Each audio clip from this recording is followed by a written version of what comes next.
taxi startup EHang flies autonomously in U.S. for first-time China-based aerial passenger drone. Startup EHang flew its EHang 216 two-seat self-flying taxi fully autonomously in North Carolina, a first for the company both in the U.S. and North America. EHang is currently working towards getting an approval to fly with passengers on board. The startup has also delivered around 40 of its aircraft to paying customers. Entrepreneurs unaware of AI, same as those who ignored Internet in 1999. Cuban billionaire investor Mark Cuban, who attended SAE 2020, said, "If you're an entrepreneur and if you don't know about artificial intelligence, then you're the equivalent of somebody in 1999 saying, 'I'm sure this internet thing will be okay, but I don't give a **** going forward.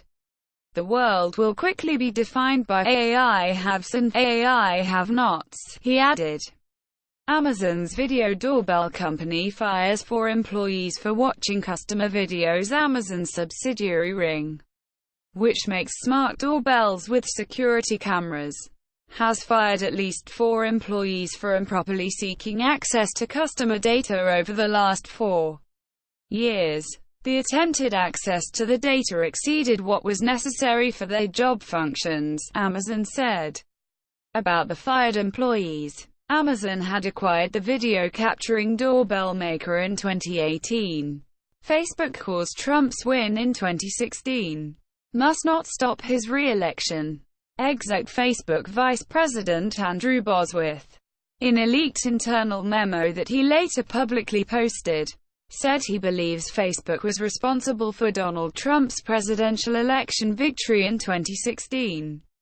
He added that morally, Facebook must not tilt the scale against Trump's re-election in 2020.